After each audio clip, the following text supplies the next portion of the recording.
で、そのお値段ですごく立派と思える装備がついているところもあれば、もうちょっとね、実は買ってみなきゃわからないこんな節約されてる部分なんていうのもありますので、ちょっとねここからは走りながら後半ということでね、タントのすごいねって自分が思う点、いいねって思う点とか、間違いいっぱいの自動車選び、ヒラリー男爵です。今日はねタントです。で、タントの魅力の一つに価格的なお求めやすさというのがあると思います。で、そのお値段がね2025年モデルで145万円スタート。このスーパーハイトの軽自動車で、スライドドアの軽自動車で、ものすごくね安い価格設定だと思います。で、さらに2024年モデルは138万円スタートだったんですね。じゃあちょっとねこれから外に出て1個目からいくつか、ピックアップしていきます。じゃあね、まず一つ大きいところ行きます。この車はね、廉価グレードですので、パワースライドドアというのがついてないです。両側手動なんでね、こんな感じです。で、大事なのはここです。よくねイージークローザーと言われる、そういった類の装備がないんですね。ちょっと見ててください。軽く閉めますね。で、イージークローザーというのがついている車は、ここでハンドアまで閉めるとウィーンって言ってね、しっかりロックされるんですね。しっかり閉まるんですね。で、この車はイージークローザーがないので、これだとこの状態、ハンドアになっています。こうなっちゃうんでね。なので手でガッチャンとしっかり閉めてあげる必要があります。これが省かれているのが一つ大きなところです。で、見落としやすいところね、ちょっとちゃんと閉めてみますね。これでここの段差がなくなったらしっかり閉まっていますので、ある程度ねこれ目で見て、確認する必要があります。あとはせっかくなんで一緒に映っておきますとね、ここは全然変わらないです。やっぱりタントはタント、ここねタントの大きな特徴です。ちょうど今日は雨なんでね、ちょっとさっき試してみたんですけれども、このギリギリまで傘を持ってこうやって入るなんていうことがねできる、これ一つ魅力ですね。じゃあちょっとねこのイージークローザーの話、今度中からします。で、中からの場合は外から以上にこのハンドアが分かりにくいんですね。これ開けて、自分もう今閉まったかどうかよく分かんないです。で、一つヒントになるのがここの段差、ここが、ハンドアだとこんな感じで、ちゃんと閉まるとこうなりますね。ただ本当に分かりにくいです。慣れてないと分かんない。で、確実にこれを、ハンドアがしっかりしましたかを、確認する方法、それは、メインメーターの中央部に移ります。じゃあ左側後ろのスライドドアを開けます。今これが点滅しています。これで、運転席ドア、右側スライドドア、左側スライドドアが開いた状態です。で閉めると、閉まってないかちょっと待ってくださいね。こんな感じ、ここを見て確認するという形になります。じゃあ続きまして2つ目3つ目続けていきます。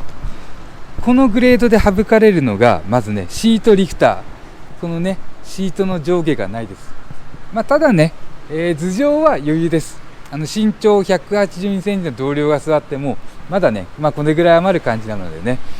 なくても大丈夫。ただお好みのドライビングポジションに合わせられないといったぐらいの、差になると思います。ですいません、あとね、ちょっと付け加えていて、さっきシートリフターがないといった話なんですけれども、今後ろから撮ったら分かるかな。自分身長172センチなんですね。で、シートリフターない運転席に座って背もたれを起こし気味でしっかり座った状態で、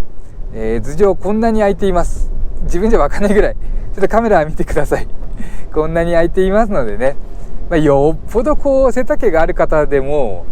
もう全然問題ないと思います。あとね、すいません、ちょっと小柄な方はねどうかっていうのはねちょっと自分には分からないので、それだけで、次の3つ目のポイント、ちょっと座りますね。次がね、ここハンドルのチルトがないんですね。チルトっていうのはハンドルの上下です。よくねテレスコピックって呼ばれる前後、これが省かれることは多いんですけれども、このタントの L はこのチルトがないです。なのでハンドルの上下がしない、このシートリフターとセットで、ここね一つポイントなので、あとね、こういう廉価グレードってディーラーで試乗車としてねないことも多いので、一応しといた方がいいと思います。じゃあ続きまして4つ目いきます。4つ目は、これは女性の方向けの話かな。運転席側のここにもバニティミラーというここのミラーとかね照明が省かれています。お化粧直しとかね、朝の通勤渋滞中のお化粧される方とかぐらいのね話になってきますかね。でもう1個、USB ソケットですね。ここね運転席前にポケットがあって収納があって、で他のグレードですとこの左側にね USB 端子がつくそうです。でこのグレードだとこれが省かれていますので、あるのがねここに 12V のソケットがありまして、ここだけになります。じゃあせっかくなんでちょっと続けちゃいましょうか。あと電動パーキングがなくてね、このグレードは足踏み式になります。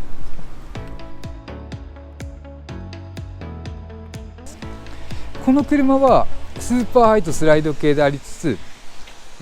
フロントシートがねセパレートタイプなんですね。で、このグレードだからっていうのもあるんですけれども、ここね穴が開いていてウォークスルーができます。そんなにね隙間は大きくないんで、自分がウォークスルーしてみてどんな感じだったか、ちょっと別に撮ったシーンがあるので挟んでいきます。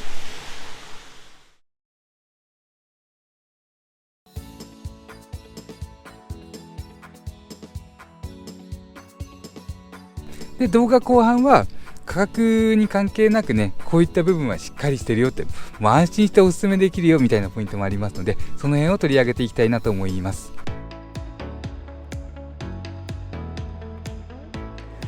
じゃあちょっとねここからは走りながら、後半ということでね、結構この、タントのすごいねって自分が思う点、いいねって思う点とか、あと走りながらね、この辺はってとこもちょっと付け加えながら、思う印象なんか述べていきます。もうほんとね、自分たちあれです、今までにタントの動画ね何本も上げていきましたし、乗ってる車も、NA の車だけで、4台目かなこれが。でターボの車も2台乗っていますから、結構ねタントは乗っていきました。でそういったところからですね、じゃあそうね、まずはね、比較的安価なお値段で、装備類はね削られるといった話の続き、走る部分はね、もうこれは自分すごくいいなと思います。ダイハツっていうとね、ママさん専用メーカーみたいなイメージがあったりとか、実際ディーラー行ってもねママさんとか多いです。あと女性の方多くてね、すごくこうニコニコのディーラーなんですけれども、だからといって車がそのママさん向けにねふにゃふにゃとか見た目だけとか、便利さだけとか、そう思われるかもしれないですけれども、もう全然そんなことないです。もうほんとね、ここ10年ぐらい、少なくても DNGA っていうのが出てきた、このタントとかね、あと2代目キャンバスとか、あとタフトとかね、この世代、それからもうちょっと前にデビューしたムーブなんかもね、そのあたり、自分が乗ってる限り、ほとんど全部かな、もう全然悪くないです。もうむしろね、この横方向の動きとかハンドル周りの楽しみ、このあたりに関してはもうお墨付きみたいなね、少し古い世代のスポーティーカーみたいな楽しみを味わえる。で大体どれ乗ってもそれがあるっていうのがねダイハツのすごいところ。なのでね、もう運転が楽しいね。ダイハツ舐めないでよって言いたくなるようなね、結構よくあるね、どこどこのメーカーは走りがいいでしょ、どこどこはこうでしょって言っていく中で、本当ダイハツってそういうイメージじゃないみたいなね会話とか紹介されていますけれども、もう全然そんなことないです。 B ピラーがねそっちがないから走りが悪いとかなくて、むしろ、自分もそれにネガティブな部分気づきますけれども、じゃあ100人中何人がねその走る弁でそこのデメリットを気づくか、そんな気づかないんじゃないかな。っていったところでね、具体的に述べていきます。まずね、このグレードはね、セパレートシートなんですね。セパレートというのが、こことここ分かれています。しっかり座ることを重視していて、で、ウォークスルーが、頑張ればできます。でこれがね、普段ダイアツのベンチシートに乗っている人の話聞いてきたんですけれども、ベンチシートの車と比べて今日のこのタントが走りやすいのはこのセパレートシートが効いているんじゃないかと。で自分もねその後今運転し始めて納得です。結構ね普通に座れます。普通にっていう表現悪いですけれどもね、そんな特別いいってことはないのはすいません、やっぱりねそこはちょっと廉価な軽自動車なので、どうしてもねちょっと表現が、ただしっかり座れて運転しやすくて車の感触がね伝わってきやすいんですね。それは曲がるところとか、あと前後の揺れとかね、いろんな部分がで滑らかな運転につながってくる。そのシートを通じて得られたような情報をもとに人間は脳内で判断してね、次どうするか操作をしていくわけです。それが無意識に一定の流れになりますから結構ね大事かなと。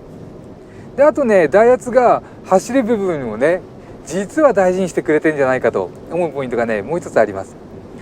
このタントのメイングレードですとベンチシートなんですね。ただそこで純正オプションでセパレートシート風にするシートクッションというのが売られていました。ちょっと写真出しますね。これがね4000円で買いました。純正オプションで4000円で、まだ使ってないんですけれども、シートのね両側が盛り上がっていて、体をほんのりサポートしてくれる、そんな柔らかいんですけれどもね。でこういった部品が純正で用意されているってなかなかすごいかと思います。こういったところを含めてダイハツがねその走る部分を重視している。で便利さだけではなくてドライバーが快適に走れることを重視しているというところがね、ほんとねそういった小さいところからもね感じられるんですよね。これ今までに話したことない話です。結構ね重要なところだと思います。でハンドル周りかな、もうこれがね横方向の動きしっかりしています。厳密に言うと乗る年式ごとでね少しずつ違い感じて、今日のは、2024年式でゴツゴツ感がない代わりにちょっと走る部分はね、頭上の動きを感じられるとか、助手席に乗っている時にこの前のねこの辺目に入ってくるんですね。ルーフが長くてすごく遠くまであるんですね。届くか届かないか自分でね遠くて、ここの、横のところが目に入ってくる。そうすると、段差とかでねここがちょっと揺れたりとか、コーナーでここがちょっと揺れたりして頭上が動く感じっていうのもあるんですけれども、この辺がね年式によってもう足硬いねと、ゴツゴツしてるよでも走りいいよっていう担当があったりとか、今日のね2020年式はもう普通に乗り心地いいねって言われるぐらいのサスペンションで、その代わりちょっと頭上の動きが、気になるぐらい、ほんとそのくらいなんでねもう全然悪くないです。でお詳しい方はね、車線逸脱防止機能の操舵支援のアシストを切って乗っていただきたいなって思います。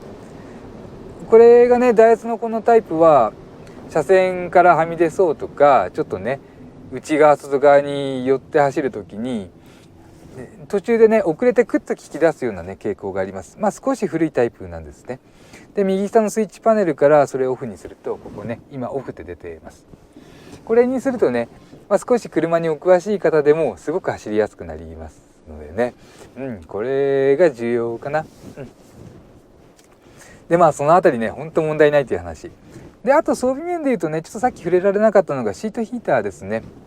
この車は運転席助手席ともにシートヒーターが、標準ではついてこないです。最近はね運転席だけはもう当たり前ですし、助手席までついていることもね結構一般的になってきました。でこれは、通常の 2WD モデルはシートヒーターが両方ともなくて、で 4WD モデルを選ぶとシートヒーターがねついてくるとのことです。なのでやっぱりね、寒冷地で 4WD を使われる生活 4WD、 それに合わせて、シートヒーターがついてくるといった感じでしょうかね。で暖房はねまあ普通に効いています。今日ちょっと寒いですけれども、まあ、暖房普通に効いているのでね、まあ問題ないかと、まあ、といったところになりますか。じゃああとね、タントに関しての動画はこれから走りに関するフィーリングの動画を1本撮りまして、であとね来月あたりにこのファンクロス乗る予定なんですね。でファンクロスの違いとかね、ちょっと、今左前桜見えますけれども、ちょっとね田舎の方を走り行く予定なので、まあ、そのあたりのねちょっと燃費とか見てみたとかね、田舎道走ってみたなんていう動画を撮っていきますので、またどうぞよろしくお願いします。じゃあすいません、次の動画でお会いしましょう。間違いいっぱいの自動車選び、左男爵でした。